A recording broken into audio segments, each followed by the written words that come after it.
Muito bem, seja bem-vindo novamente à nossa escola de filosofia cristã Mindstone. Então, você está no curso de teologia contemporânea. Essa é, portanto, a aula número 4. Hoje iremos fazer aqui uma leitura no capítulo 3 da obra Teologia Contemporânea, a influência das correntes filosóficas e teológicas na igreja, tá? Hoje o tema da aula de hoje será esse que vocês estão vendo aí, as filosofias medieval e a escolástica. Eu gostaria de fazer uma rápida consideração a respeito do título da obra, tá bom? Para efeito didático. Teologia contemporânea, tá? Ela necessita ter um aparato histórico, ou seja, nós necessitamos para entender a influência de teologias negativas no seio da igreja cristã. Hoje em dia, precisamos do passado para compreender essas influências. Mas também, eu gostaria de dizer a vocês aqui que o subtema, a influência das correntes teológicas e filosóficas na igreja. Eu não diria teológicas, tá? Porque a bem da verdade é que ainda que tenha um cunho religioso nessas teologias, seria mais coerente, mais interessante a gente entender a influência negativa que estamos recebendo hoje em dia, não como teológicas, mas como ideológicas. Então, teologia contemporânea, certo? A influência das correntes ideológicas e filosóficas na igreja, tá? Então, estamos estudando aqui uma falsa teologia, tá? Então, vamos, obviamente, com o passar do tempo, vamos ver a boa teologia, obviamente, mas você vai observar que a má teologia, que vai dar origem ou vai se tornar, tá, ideológica, fugindo do aspecto filosófico e da realidade, que é nada mais nada menos do que a própria ideologia, a teologia contemporânea incorpora tudo isso, tá bom? Mas aqui no capítulo 3, tá? Falando sobre as filosofias medieval e escolástica, tá bom? Vamos começar aqui a leitura. Eu não mandei no grupo, tá? Mas eu vou mandar na próxima semana, no próximo sábado ou na próxima quinta, as videoaulas básica do módulo 1 sobre história da igreja, né? Então vai cobrir essas questões aí e também eu acho que você já enviei para vocês a filosofia da religião. Também vai lhe auxiliar a entender essa temática, tá bom? Então, a cultura cristã se desdobra na Idade Média, foi um período aí de 1000 anos, tá bom? Em 4 fases distintas: a apostólica, a patrística, a monástica e a escolástica. Então nós temos 4 fases aí. A falta de um bom discernimento de cada uma dessas fases tem produzido várias interpretações errôneas. Então, nós precisamos interpretar corretamente cada tempo e seu contexto, ok? Tais interpretações decorrem da confusão entre filosofia medieval e filosofia escolástica e teologia, e entre filosofia escolástica e filosofia aristotélica. Houve sempre, não somente a má interpretação, mas a mistura de uma com a outra, tá? E depois do tempo, uma avaliação, uma separação e uma reconfiguração da própria filosofia e da própria teologia.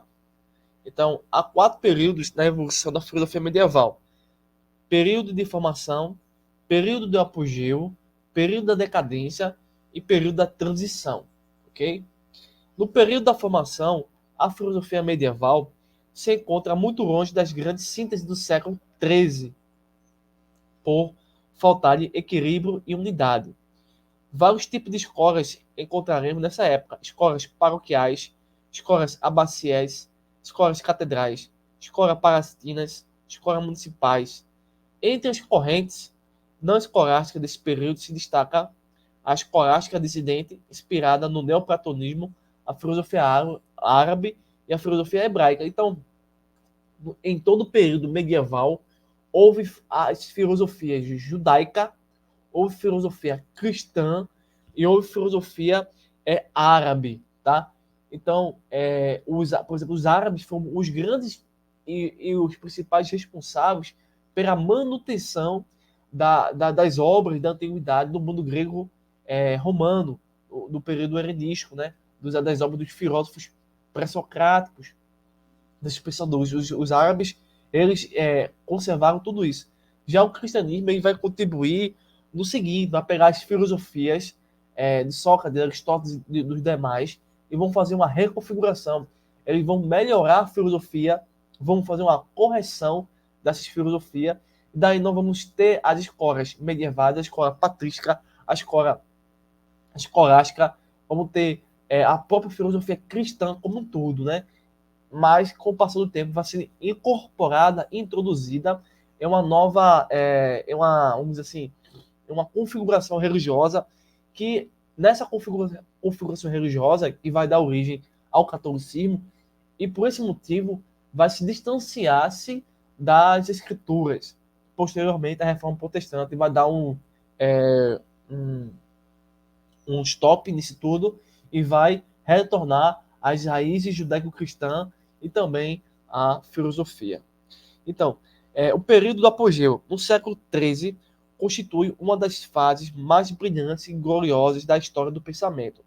Nesse século, a escolástica atinge a plenitude de sua força e de seu esplendor. Divide-se em escola franciscana, escola de Santo Alberto, Santo Tomás, nova escola franciscana.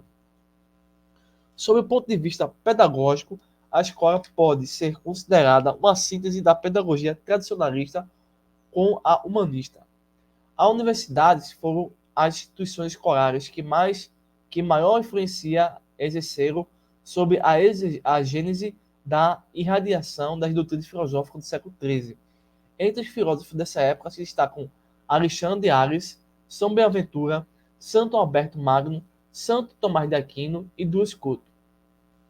Ao esplendor da escolástica sucede um período de rápida e progressiva decadência, cujas causas são tanto de origem extrema como interna, externa como interna. As correntes escolásticas desse período têm como chefe Guilherme de Ockham e reage contra o formalismo, o dialetismo de Duas Couto. As anti-escolásticas se inspiram no averroísmo. O período de transição abrange as correntes filosóficas do Renascimento, o qual deve ser considerado não apenas como o início da Idade Moderna, mas antes e sobretudo como o fim da Idade Média. Ao contrário dos renascimentos anteriores, o Renascimento do século XVI, renovou não só os estudos, como os ideais da cultura greco-romana. Entre as filosofias anti-escolásticas do Renascimento se distinguem as humanistas, as naturalistas, os juristas e os céticos. Entre as filosofias escolásticas encontramos os dominicanos, os carmelitas e os jesuítas.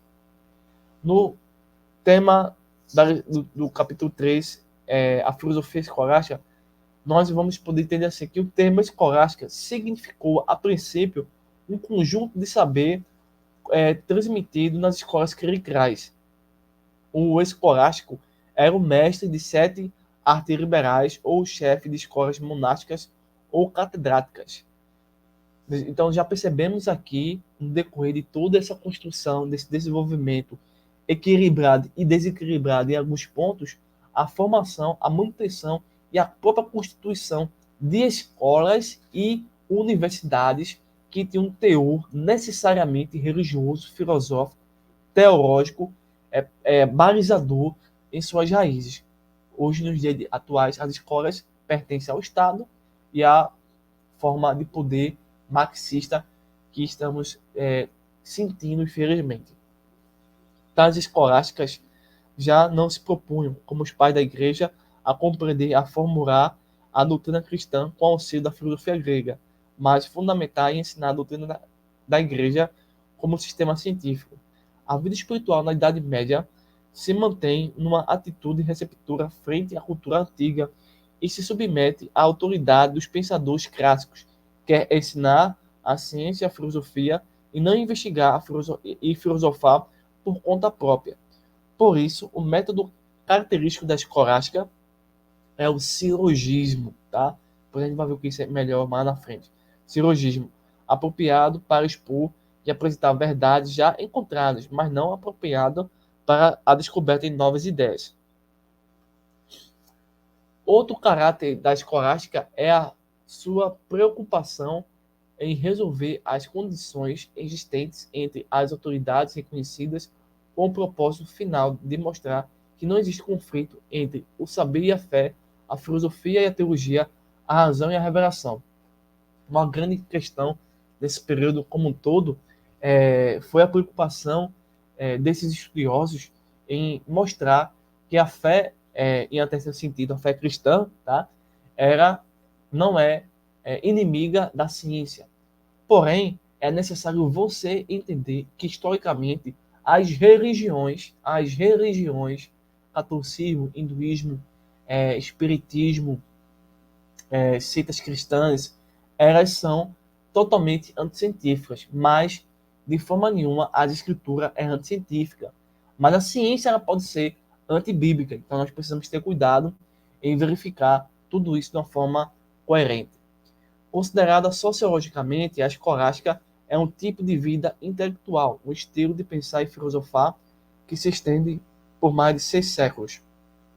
Constitui o ponto culminante da filosofia medieval em ter seus representantes em alguns dos mais destacados pensadores de todos os tempos. Em síntese, a escolástica teve como objetivo demonstrar e ensinar as concordâncias da razão com a fé pelo método dedutivo sologístico, que se propõe a eliminar as possíveis contradições das verdades transmitidas em matéria de dogma como filósofos e teólogos oficiais do catolicismo romano.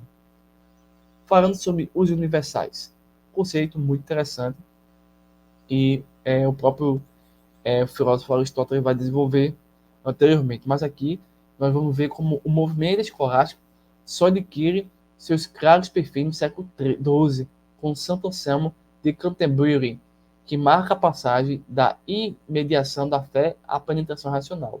A fama desse pensador provém de sua célebre prova ontológica da existência de Deus, contida em seu escrito Proseuologium.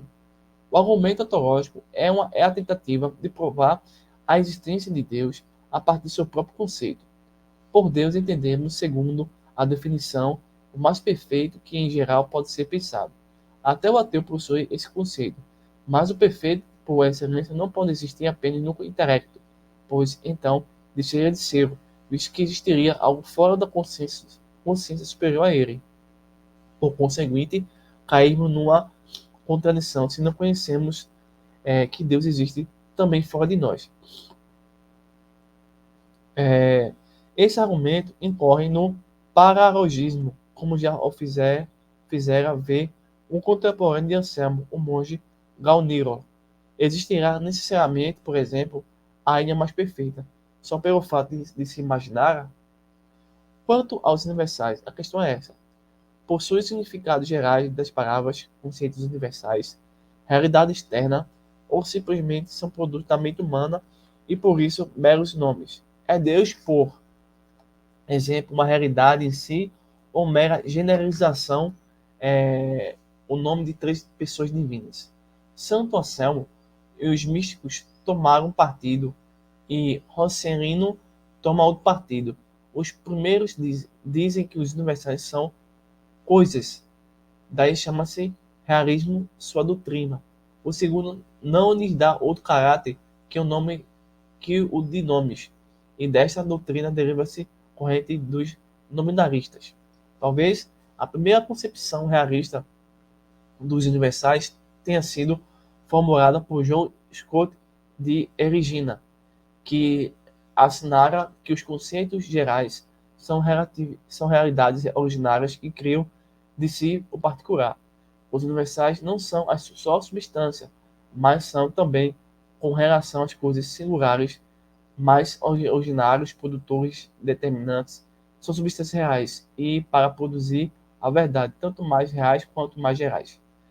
Essa doutrina se intensifica, assim como a antiga teologia negativa, segundo a qual Deus só se pode predicar o que não é, mas o geral, por autonomazia, cria de si a totalidade das coisas, que por conseguinte não são outra coisa que sua manifestação e que se conduzem com ele como os exemplares particulares, com o gênero. Estão nele e só existe com suas peculiares manifestações. Assim se origina dessas suposições um panteísmo lógico. Todas as coisas do mundo são teofanias, o mundo é Deus que se gera de si mesmo, que vai se desenvolvendo no particular. Deus e o mundo são um só, e a mesma coisa. A mesma natureza é como unidade criadora, Deus como pluralidade criada, o mundo. Então, existe um debate que ainda continua-se até hoje sobre a existência de Deus. Né? Esse debate ele ganha diversos contornos, diversos argumentos, diversas ênfases, diversos momentos. Mas o que é necessário entender é que quando nós falamos sobre a existência de Deus, precisamos entender, inicialmente, que ciência e cristianismo não são incompatíveis. Partindo desse princípio, vamos entender o que significa a expressão existência, existir, existe. Compreendendo bem essas palavras, nós vamos saber o seguinte: Deus existe? Sim, mas não do mesmo modo que existe uma casa. Uma casa, ela existe de fato, porque ela pode ser localizada, encontrada, pesada, medida, construída, ocupada, demolida, reconstruída, entendeu? Então a casa existe, porque ela é produto de uma criação, mas Deus não é produto de uma criação, nem mental e nem religiosa. Então, quando eu digo que Deus existe, ele não existe dessa mesma forma que a casa existe. Por quê? Porque nós não podemos encontrar Deus em nenhum canto do universo. Não podemos. Quando Deus ele se manifesta no universo, ele causa relâmpagos, trovões, uma distorção no espaço-tempo, ele causa a própria destruição da matéria. E ao mesmo tempo não. Então são coisas que às vezes a gente não consegue perceber, mas que está ao redor de nós. Então Deus existe, mas não da mesma forma que uma caneta, um carro ou o próprio ser humano existe. Essa existência de Deus, ela está muito mais complexa e até mesmo nos falta vocabulário. Então a questão e o debate sobre a existência de Deus, ela e perdura por muito tempo. A lógica aquinense. Tomás de Aquino, teólogo e filósofo italiano, foi educado pelos monges beneditinos de Monte Cassino, mas tornou-se mais tarde dominicano. Foi discípulo de Santo Alberto Magno, considerado o mais brilhante filósofo da Idade Média e o mais pensador entre os católicos. Tomás de Aquino restabeleceu o prestígio da filosofia aristotélica e determinou claramente a diferença entre filosofia e teologia. Tratou isoladamente de cada questão, mas deu a todas elas um corpo único, realizando uma síntese perfeita. Sua escola é a do realismo metafísico. Tomás de Aquino, a quem o catolicismo romano deu o título de doutor angélico, tem sido considerado ainda hoje mestre incontestável. Ele criou aí uma das obras mais interessantes chamada Suma Teológica e Suma contra os Gentios. O pensamento e o sistema filosófico teológico de São Tomás de Aquino, ele exerce influência até hoje. É conhecido como tomismo. O tomismo foi várias vezes proclamado como doutrina quase oficial da Igreja Católica Romana. Bem, o tema fundamental das meditações de Santo Tomás é o esclarecimento das relações entre revelação e filosofia, isto é, entre a fé e a razão. Segundo o filósofo Tomás de Aquino, tais conceitos não se chocam nem se absolvem, mas permanecem íntegros em suas respectivas esferas de ação e atuação, possibilitando assim a coexistência pacífica, unida e vital entre filosofia e teologia. O conflito entre essas duas esferas só ocorre de acordo com o teólogo quando a razão é usada incorretamente, ou seja, quando tenta-se, sem o auxílio da fé, compreender os mistérios dogmas religiosos, inacessíveis em essência a quaisquer interpretações racionalistas, pois a razão deve ser apenas serva da fé. Então, seguindo os passos de Aristóteles, o filósofo da Grécia Antiga, a Tomás de Aquino afirma que o fim do homem é o aperfeiçoamento da própria natureza. Então, para esse filósofo, Tomás de Aquino, no que na questão sobre a teoria do conhecimento, o filósofo se identifica como um ponto de vista do racionalismo, realismo, com aquele que aceita a existência de uma realidade independente do sujeito cognitivo. Ele defende a verdade como uma adequação da coisa que conhece com o intelecto que conhece. Há hoje um movimento teológico católico que tenta reinterpretar a Idade Média, fazendo com que esse período deixe de ser conhecido como uma Idade das Trevas, né? Então aqui nós finalizamos essa rápida apresentação e exposição sobre a filosofia medieval escolástica. Obviamente a produção artística, intelectual, a produção literária, os debates desse período, eles são muito maiores para a gente poder aqui tentar sintetizá-los para vocês. Eu encontrei essa uma melhor forma de trabalhar o tema de filosofia medieval e escolásticas, e assim você vai perceber aí o desenvolvimento da própria teologia, da filosofia e de outros modos de pensar. Então, hoje foi a aula do capítulo 3, aula 4, da filosofia, com o tema filosofia medieval escolástica, do curso Teologia Contemporânea. Então, bons estudos e até a próxima aula.